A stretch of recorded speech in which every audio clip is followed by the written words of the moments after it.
How's it going? My name is Chaddypete. Welcome back to our channel. For those of you who don't know me, I am an eBay clothing reseller. I like to normally sell men's clothing, so on this channel I like to give some hints and tips about how to do that better. So as you can see in the title, it's talking about slow eBay sales, why my eBay sales are so slow, and things to get around it. And so what I want to talk about today was some of the things I found that actually work when I am trying to, speed up my eBay sales, get more sales during the day and stuff. So yeah, and I just wanted to talk about a thing that not a lot of resellers on YouTube talk about. So yeah, I wanted to go into that a little bit. It's not like a massive thing, but I think it's an important thing when you're building up your store and you're wanting to get consistent sales.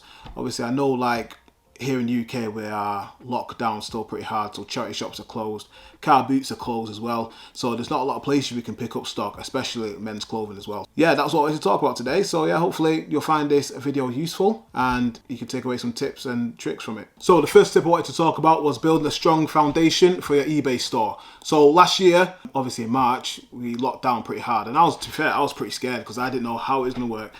I literally just quit my job and I was like, here we go, it's going to just go down the pan.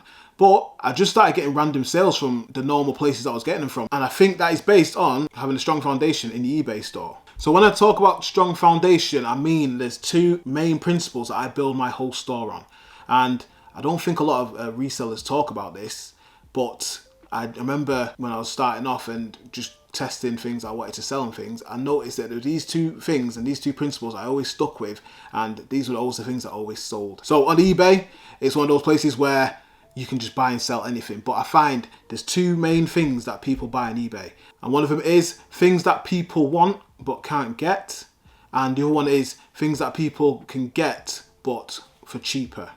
And that's the only two things that I found sell very well on eBay and sell quite consistently. So I built basically my whole store based on this principle. So yeah, I wanted to give you an example of two of the things that meet this criteria, and this is basically for my whole store in general. So I'll give a quick little rundown straight away. One thing I sold.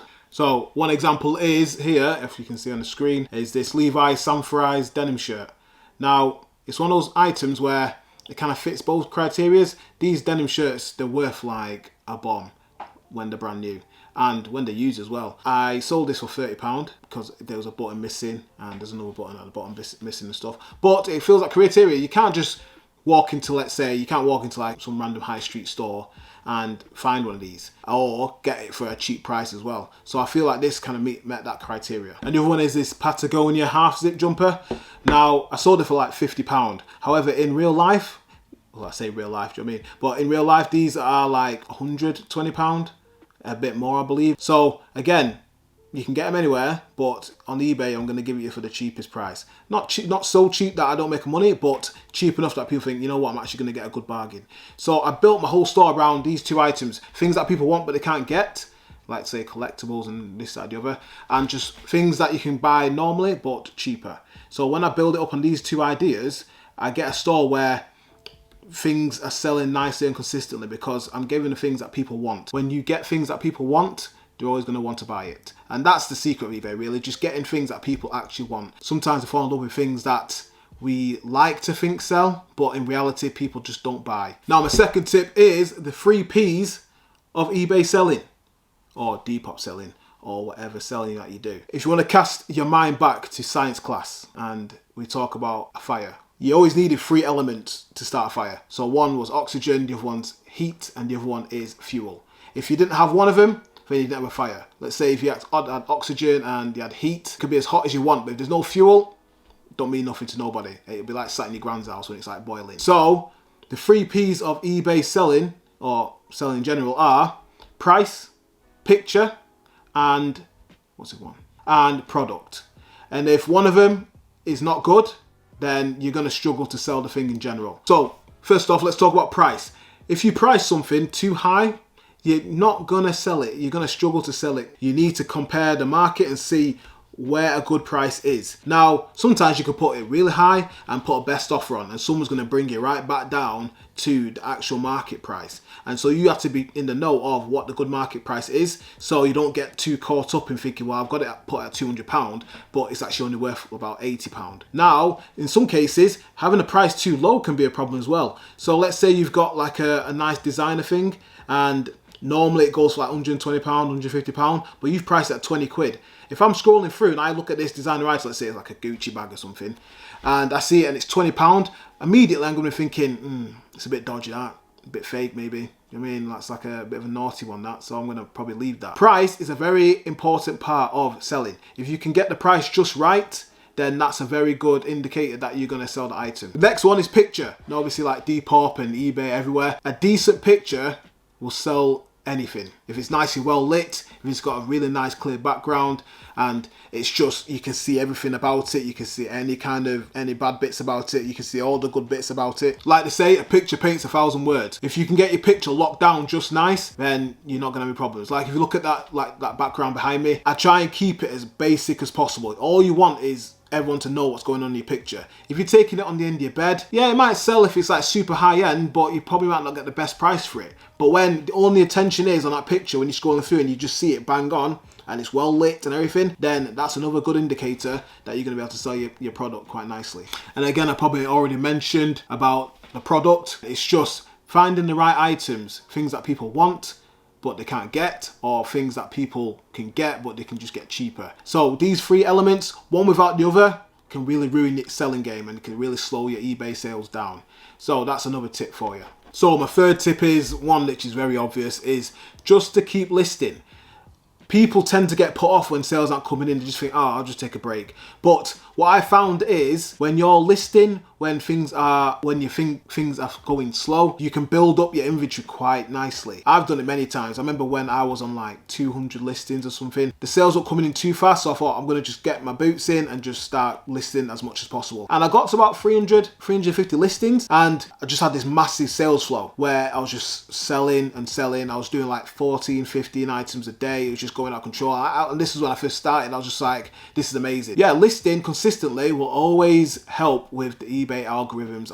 I can't go into it too much. There's plenty of videos out there which talk about the algorithm, Cassini search engines. They're all good. But all I'm telling you is the real basic bare bones is listing consistently, whether that's only 5 a day, 10 a day, 15 a day, whatever the case may be. As long as you're listing consistently, you're just telling eBay you're still here and I'm here to make money. And that's what they're there for as well. So don't think that eBay's working against you. As long as you're following the first and second tip, you're not going to go too far wrong. You just got to have some patience, just listing, doing the things that make the things happen. Okay, so my fourth tip is to actually call up eBay or call up Depop. I'm not sure if you can call up Depop actually. I think you can only do live chat. But call up their customer services just to check your account doesn't have any straggly bits. Talk about defects, anything like a negative that can be resolved quite nicely, any neutrals that can be resolved, just anything that just puts a bit of a ding on your account. I've done it before where I've called up just because the sales were being a bit slow. I found that there's a late delivery defect that didn't actually have to be there. Now, I'm not saying that all of a sudden they removed that and I got 35 sales, but what it is doing is allowing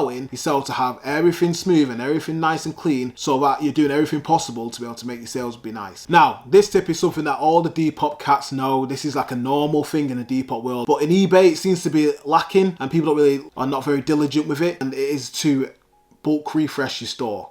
Now, like I said on Depop, they're doing that like nearly 2 times, 3 times a day. They're just banging it out because they know they need to keep their listings fresh up at the top of the search feeds, make sure that their stuff is being seen at all times. Now on eBay, I think we get a bit lackadaisical with this kind of one. But what you can do is on the eBay listing page with all your listings on it, if you go to the eBay listings page and click edit and go to all listings, it will bring up all your listings on a bulk listing software bit, if that makes sense. So all you got to do is just pull it all up and then just press confirm. Don't change anything. You could change it, like maybe change a few keywords in a few listings, or change the price by 1 pence or go up by 1 pence. Just bring it up, press confirm, and what it does, it's kind of just like a bit of a shake up when you got like what do you call them now, an Orangina and all the orange bits at the bottom. Give it a quick little shake, get the orange mooching back round that bottle. You're doing the same thing, just making sure that everything comes right back up to the top. You're not going to see massive, super like amazing things happen, but again, you're doing the right things, making sure you're doing all the good stuff that makes things happen. Okay, so my next tip is to use the sell similar option, not the relist option. Now, this is one that I think most eBayers know, but for people who are quite new, this might not make any sense to you. Now on eBay, eBay listing lasts for 30 days. After that 30 days, it automatically relists, and it's like a relist instead of a sell similar. So what I do is normally I'll look at all the things that I'm ending today on my store, and I will end them first, and then I will click sell similar. Because what happens is when you have an eBay listing which has got more than a month or so data on it, for example, it shows how long it hasn't sold for. It starts to build up an idea of how good or bad this product is. So let's say you got like a t-shirt on there which hasn't sold in the first 30 days. The algorithm sees that as an item that doesn't sell very well, so it pushes it down the best match listing when people are searching things, and it will keep pushing it down if it doesn't sell, and after a year it'll be nearly invisible. So what sell similar does, it effectively just making a brand new listing but with the same item. And when you go to sell similar, it's all the same things, all the same picture, everything, but when you refresh that and you obviously open up the listing, it's like a brand new listing again. And that's one way to just then bring some new eyes to it. I'll give you an example. Like I had a Jordan hoodie which I had on there for about 3 months, and it wasn't doing anything. So what I did is I ended the listing, I clicked sell similar, and then I changed a few bits on it just to make sure that I didn't make any spelling mistakes and stuff like that. And then I relisted it. I sold it within the next 3 days because it just seemed to be, oh, it's a new listing. It just seemed like it's right at the top again. It's just a nice new listing. And someone who just happened to want it, bought it. And so again, I find that tip is one of my most important ones because that's something that you can do all the time. You can literally go on eBay now and have a look at and see what's ending today. End it. Click sell similar, just have a look at it, see if is a picture like the wrong way. Have you made sure some item specifics in there are all like up to date? Like, have you clicked it's a hoodie instead of like a t-shirt or something like that? Check it all, list it again, and then who knows, it might just sell like straight away. Now all these tips I'm sharing you, it's not an exact science. Some of these things, like, you might think, oh well, I've done that so many times it doesn't work. Sometimes it doesn't, but the more you are active, the more ideas that you've got when you are trying to speed up slow eBay sales, you will be able to have more chance of selling those items. Because I sell men's clothing, I find that the sell similar works for me a lot, but it might not work for you, say if you sell women's clothing or you sell shoes just specifically. So just play around with the different tips and see which ones work better for you, and just expand on those ones, and if there's any other ones you can do, then just crack on with them ones. In fact, if you've got any more tips, leave them in the comments below because I'm sure that I could benefit from them as well. So yeah, the 7th tip is keywords. Keywords are probably one of the most important things you can focus on when you're listing your item. Keywords are so important. They are probably like one of the most important things you can focus on. It takes a little bit of time, but it's always worth it. If you can get higher up in that first page when someone searches for something, you're more than likely going to sell your item. Now this falls under the category of SEO, and I didn't really know what SEO was for a long time. I didn't think it was that important, but SEO stands for search engine optimization. Effectively, eBay is just a search engine for clothing and for anything else that's used or new, whatever you want to call it. So if you can get higher up and get more optimized in that search engine, you're picking up all the things it wants to hear, then you're going to be able to sell a little bit more often. So apparently on eBay, the first 5 words are the most important words on any listing. So if you can get those first 5 words right, then someone's looking for something, they're going to be able to find your things. So the trick is to be able to find the best words for your particular listing. Now, we like to think we're king or queen in this game when it comes to like what things are called. Like, is it a jumper or is it a sweater? Is it trousers or is it pants? It could be anything like that. And so we need to find out what is the most commonly used words for certain items. So at the minute I'm selling like a lot of vintage t-shirts and vintage jumpers, but for example, I need to call jumpers sweatshirts. I never called a jumper a sweatshirt in my life, but for some reason a lot of people do. I thought it was like a proper American way to call it, but there you go. That's the most effective way to sell any kind of jumper which is vintage. It's sweatshirts rather than jumpers. One of the 3 ways you can find good words for your listings is to go to Title Builder. So if you go on this Title Builder and you go into the search bit and just type in, let's say, Ralph Lauren polo shirt, it will give you all the, on down the left side, it will show you all the words that people associate with that when they're searching for it. So it'll come up with random words, things like, it'll just say things like men's in there, boys, crew,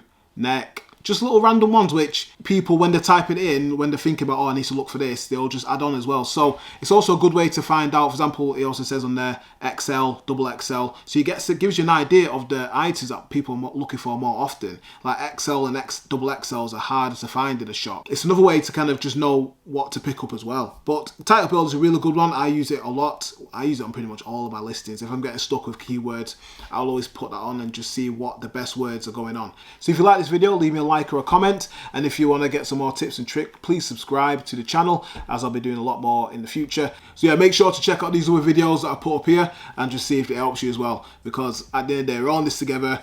There's enough out there for everyone, and we're just out there selling it as we can. So yeah, tune in next time. I'll see you soon.